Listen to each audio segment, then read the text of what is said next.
Good morning students. बेटा आज हम चैप्टर 6 जिसका नाम है लोकतांत्रिक व्यवस्था का संकट, आज उसकी थर्ड यूनिट के बारे में आपको बताएंगे। जो थर्ड यूनिट है बेटा वो हमारे देश के राष्ट्रपति की आपातकालीन शक्तियों से संबंधित है कि जो राष्ट्रपति है उसको कौन सी 3 प्रकार की आपातकालीन शक्तियाँ प्राप्त हैं और वो किस अनुच्छेद के तहत हैं और किस तरह राष्ट्रपति इन शक्तियों का प्रयोग कर सकता है। तो सबसे पहले तो बेटा आप जो इसमें एक एक नंबर के जो क्वेश्चन बनते हैं उनको भी साथ के साथ नोट करते रहना, क्योंकि हम एनसीईआरटी की बुक को डीपली रीड करते हैं और इसको रीड करने के बाद इसे अपने शब्दों में समझाने की पूरी कोशिश करते हैं। तो सबसे पहले बेटा राष्ट्रपति को कितनी प्रकार की आपातकालीन शक्तियां प्राप्त हैं? 3 प्रकार की। तो आइए हम उनको पूरी तरह एक्सप्लेन करते हैं। भारत के संविधान पर दूसरे देशों के संविधान का बहुत प्रभाव पड़ा है। यानी कि जब भारत देश का संविधान बना तब उस समय हमने दूसरे देशों से भी जो अच्छे प्रभाव कारक या तत्व थे उनको अपने संविधान में शामिल किया है। अगर हम बात करें बेटा जर्मनी के वाइमन संविधान की तरह भारत के राष्ट्रपति को भी आपात स्थिति का सामना करने के लिए बहुत सी आपातकालीन शक्तियां प्रदान की गई हैं। यानी कि किस देश का प्रभाव पड़ा है राष्ट्रपति की आपातकालीन शक्तियों के बारे में? जर्मनी का। राष्ट्रपति की आपातकालीन शक्तियां निम्नलिखित हैं। नंबर 1, युद्ध, बाहरी आक्रमण, आंतरिक शस्त्र विद्रोह या इसकी आशंका से उत्पन्न आपात स्थिति हो, या फिर जो दूसरी आपातकाल शक्ति है बेटा राज्य में संवैधानिक व्यवस्था की विफलता से उत्पन्न संकट, या तीसरी प्रकार की जो आपातकाल शक्ति है वो है वित्तीय संकट। यानी कि बेटा अगर दूसरा बाहरी कोई पड़ोसी देश हम पर अटैक कर दे तो धारा 352 के तहत राष्ट्रपति आपातकालीन शक्तियों का प्रयोग कर सकता है। अगर राज्य में संवैधानिक व्यवस्था फेल हो जाए तो धारा 356 के आधार पर संकट आपातकालीन शक्तियों का प्रयोग कर सकता है। और वित्तीय संकट कब लगाया जाता है बेटा? धारा 360 के अंतर्गत। यानी कि ये 3 प्रकार की आपातकालीन शक्तियां हैं, धारा 352, धारा 356 और धारा 360। सबसे पहली आपातकालीन शक्ति के बारे में हम बात करते हैं बेटा, वो है राष्ट्रीय आपातकालीन, जब नेशनल इमरजेंसी लागू होती है। युद्ध, बाहरी आक्रमण, आंतरिक शस्त्र विद्रोह या इसकी आशंका से उत्पन्न आपात स्थिति। यदि राष्ट्रपति को इस बात का विश्वास हो जाए कि भारत या उसके किसी भाग की सुरक्षा युद्ध, विदेशी आक्रमण या आंतरिक शस्त्र विद्रोह के कारण खतरे में है, तो संविधान के अनुच्छेद 352 के अंतर्गत वह आपातकाल की घोषणा कर सकता है। सन 1978 में पारित 44वें संशोधन के बाद अनुच्छेद 352 में कहा गया है कि इस प्रकार की घोषणा मंत्रिपरिषद द्वारा लिखित सिफारिश पर की जाएगी। राष्ट्रपति इस लिखित सिफारिश को दोबारा विचार करने के लिए भी मंत्रिपरिषद के पास वापस भेज सकता है और अंत में राष्ट्रपति को मंत्रिपरिषद की बात स्वीकार करनी पड़ती है। यानी कि जो बेटा पहली आपातकाल शक्ति है धारा 352 के अंतर्गत, इसकी अनाउंसमेंट करने से पहले मंत्रिपरिषद प्रेसिडेंट को लिख कर देगा और उसकी सिफारिश पर की जाएगी। प्रेसिडेंट उसको वापस भी कर सकता है विचार विमर्श करने के लिए, लेकिन लास्ट स्टेज में प्रेसिडेंट को मंत्रिपरिषद की बात को स्वीकार करना पड़ता है। यह किस धारा के तहत है बेटा? धारा 352 के तहत। राष्ट्रपति की इस उद्घोषणा को संसद के दोनों सदनों द्वारा 30 दिन के अंदर स्वीकृति प्रदान की जानी चाहिए। कितने दिन के अंदर इसको परमिशन मिलनी चाहिए बेटा? 30 दिन के अंदर। यदि लोकसभा का अधिवेशन नहीं हो रहा है तो राज्यसभा इसकी स्वीकृति प्रदान कर सकती है। यदि लोकसभा का अधिवेशन नहीं है तो बेटा राज्यसभा भी इसको परमिशन प्रोवाइड कर सकती है। और जैसे ही लोकसभा का अधिवेशन स्टार्ट होता है तो 30 दिन के अंदर राष्ट्रपति की घोषणा को स्वीकृति प्रदान की जा सकती है। एक समय में यह घोषणा 6 महीने तक लागू हो जाती है। यदि संसद 6 महीने के पश्चात स्वीकृति प्रदान नहीं करती तो घोषणा समाप्त हो जाएगी। यानी कि बेटा ये घोषणा कितने समय तक रह सकती है? 6 महीने तक। और 6 महीने के बाद इसको परमिशन नहीं मिलती तो ये घोषणा समाप्त समझी जाएगी। 44वें संशोधन द्वारा यह व्यवस्था भी की गई है कि यदि लोकसभा के 1/10 सदस्य लिखित रूप में घोषणा को समाप्त करने का नोटिस देते हैं तो इस पर विचार करने के लिए 14 दिन के अंदर लोकसभा का अधिवेशन बुलाया जा सकता है। यानी कि लोकसभा के टोटल सदस्यों में से 1/10 सदस्य रिटर्न में अनाउंसमेंट कर दें कि घोषणा को क्या करें, समाप्त कर दें, तो 14 दिन के अंदर ही लोकसभा का अधिवेशन बुलाया जाता है और इस पर विचार विमर्श किया जा सकता है। फिर बात आती है बेटा कि घोषणा के क्या प्रभाव पड़ते हैं। जो राष्ट्रपति देश में धारा 352 के तहत घोषणा करता है उस घोषणा का पूरा देश पर क्या असर पड़ता है? तो सबसे पहले बेटा इस घोषणा से संपूर्ण देश का शासन राष्ट्रपति के हाथ में आ जाता है।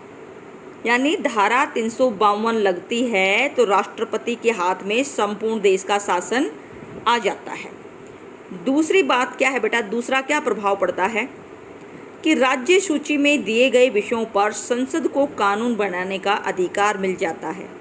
जैसा कि आप सबको पता है कि 3 प्रकार की सूचियां हैं, केंद्रीय सूची, समवर्ती सूची और राज्य सूची। लेकिन जब देश में आपातकाल की अनाउंसमेंट होती है तो राज्य सूची पर जितने भी विषय हैं उस पर कानून बनाने का अधिकार किसको हो जाता है? संसद का होता है बेटा। फिर जो तीसरा प्रभाव पड़ता है वो क्या है? संघ सरकार किसी भी राज्य को आदेश दे सकती है कि वह अपनी कार्यपालिका शक्ति का प्रयोग किस प्रकार करे और राज्यपाल राष्ट्रपति की आज्ञानुसार कार्य करे। जब देश में धारा 352 लगती है तो स्टेट के राज्यपाल को प्रेसिडेंट एडवाइस देता है, ऑर्डर देता है और उसी के अकॉर्डिंग वह कार्य करता है। यह भी इसका प्रभाव है। अगला जो इस शक्ति का प्रभाव पड़ता है बेटा वो क्या है? संविधान के 19वें अनुच्छेद द्वारा नागरिकों को दिए गए मौलिक अधिकार, विचार और भाषण की स्वतंत्रता, शांतिपूर्ण इकट्ठा होने का अधिकार, संघ या समुदाय बनाने की स्वतंत्रता, देश में कहीं भी निवास का अधिकार, आने जाने की स्वतंत्रता का अधिकार तथा आजीविका चलाने या व्यापार के अधिकार को स्थगित किया जा सकता है, लेकिन व्यक्तिगत स्वतंत्रता और जीवन का अधिकार स्थगित नहीं किया जा सकता। यानी कि बेटा जो विचार व्यक्त करने की है, भाषण देने की है, इकट्ठा होने की है, संघ बनाने की है, घूमने फिरने की है, उस पर बैन लग जाता है। लेकिन जो हमारी पर्सनल फ्रीडम है या फिर हमारा राइट टू लाइफ है, जीवन का अधिकार है, उसको स्थगित नहीं किया जा सकता। अगला जो प्रभाव है बेटा इस घोषणा का, राष्ट्रपति को अधिकार होगा कि किसी अन्य मौलिक अधिकार को अमल में लाने के लिए नागरिकों को न्यायालय में जाने से रोक सकता है। आपको पता है अगर किसी सिचुएशन में हमारे मौलिक अधिकार सस्पेंड किए जाते हैं तो हम उसके विरुद्ध सुप्रीम कोर्ट में जा सकते हैं। लेकिन अगर देश में किसी भी धारा के तहत आपातकाल लगा है तो उस सिचुएशन में प्रेसिडेंट आपको सुप्रीम कोर्ट में जाने से रोक सकता है। अगला जो प्रभाव पड़ता है बेटा वह क्या है कि वह संघ तथा राज्यों के बीच राजस्व के बंटवारे में इच्छा अनुसार परिवर्तन कर सकता है। ये क्या है? ये इसका प्रभाव है। अगला क्या है बेटा?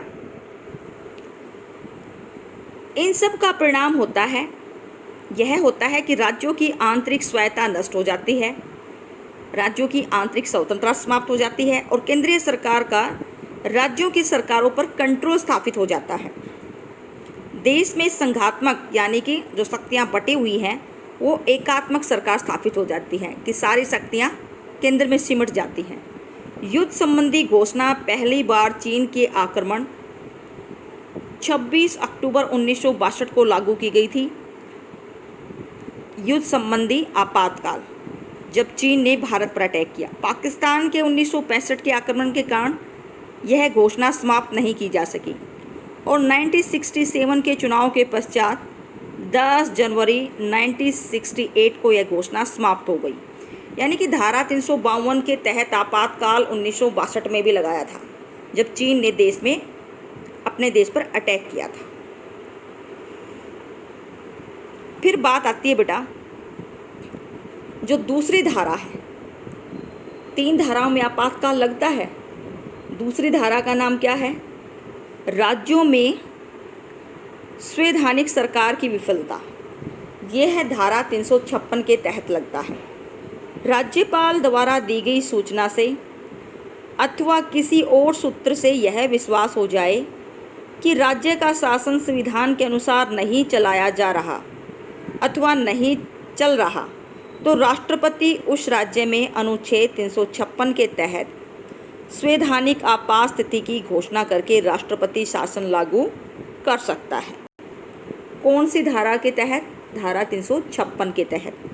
राज्यों में अगर संवैधानिक सरकार की विफलता देखने को मिले, किसी राज्य में ढंग से कार्य नहीं हो रहा हो, तो 44वें संशोधन कानून में यह व्यवस्था की गई कि ऐसी घोषणा 6 मास करके 1 वर्ष में या 1 वर्ष के लिए लागू की जा सकती है। यानी कि 1 साल में 2 अवधि पर, 6 महीने की अवधि पर।